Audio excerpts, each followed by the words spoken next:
esse olhar de saber, lá ele é o meu pastor e ele em casa ele é meu esposo. Como que é esse processo? Porque é difícil, né? Você separar essas duas figuras que são completamente diferentes, né? Do altar, como que foi? Pelo jeito dele, assim, quando a gente conversava, eu sabia quando eu estava falando com meu marido, eu acho que era isso, né? A gente sabe quando o seu marido está falando com você como marido e como pastor. Mas é que ele era todo pastor, meio pastorzão. Mas é que quando chegava no altar, eu separava isso.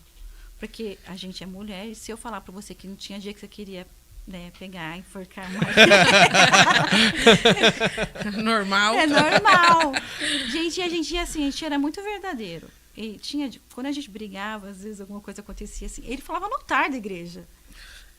Ele falava, ele fazia questão. Fazia, hoje ela não tá muito calminha, porque hoje a gente discute. Ele fazia questão que todo mundo soubesse. A gente nunca foi de esconder nada. Então, as pessoas sabiam quando a gente não estava bem. Porque é o normal. São duas pessoas. E pessoas são diferentes. Pessoas pensam diferente. Discutem coisas diferentes. E é muita hipocrisia eu falar, somos pastor, casados, e a gente não briga. Não tem problema nenhum, né?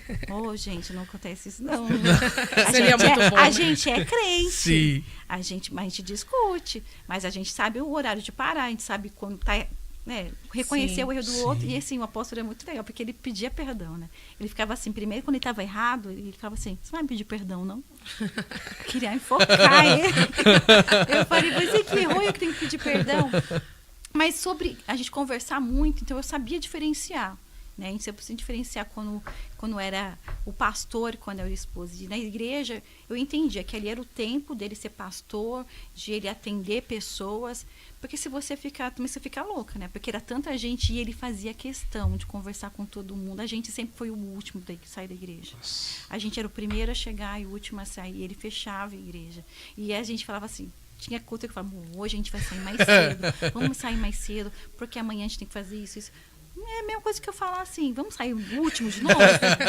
E era sempre assim. Ele fazia questão, ele falava assim, eu sou pastor. Eu tenho que saber o que está acontecendo. E mesmo que a gente ia embora ali, o telefone dele, ele nunca desligou o telefone. Ele fala que pastor não desliga o telefone. Nossa. Pastor não pode ligar o telefone. Como que você liga para um pastor? Ele fazia muito teste com os pastores da nossa igreja. Sério? Ligava na madrugada para ver se eles atendiam. Ele falou assim, como que alguém está numa urgência, precisando de um socorro na vida e um pastor não atende um telefone? Então, para que tem telefone? Nossa. Então, ele era sempre muito assim, muito rígido nessas partes. Ele sempre foi pastorzão mesmo, ele fazia questão. E quem falasse, ele falava, pode ligar para mim 24 horas. Ele falava no altar, 24 horas. Eu tô aqui para ajudar. E ele era assim. Quantas vezes eu estava dormindo, eu acordava com ele num reteté, entregando. Eu falei, o que está acontecendo nesse quarto? Do nada uma profecia. E tinha dia que eu falava assim, será que ele está falando da carne? Porque tinha dia que eu falava assim, como? O homem estava dormindo. Deu um pulo da cama. Daqui a pouco ele estava no telefone com gente do outro lado do mundo e ele entregando a vida Meu da pessoa Deus. todinha. E era muito assim. E era assim direto, tá? Era normal isso acontecer? Normal. Quando eu casei, eu me assustei, porque assim, ele não dormia. Meu Deus. E eu falei, eu tenho um horário de dormir. Eu falava pra ele. Depois que a gente é crente, a gente não tem horário. É aquilo, né? A vida bagunça os horários, né? Gente, a gente não tem horário pra comer, a gente não tem horário pra nada. E pra dormir, principalmente. E ele era muito bagunçado em questão de horário mesmo, porque ele ficava muito tempo no telefone. E aí ele orava, ele conversava com muita gente. Ele era pastorzão. E era muito legal de ver.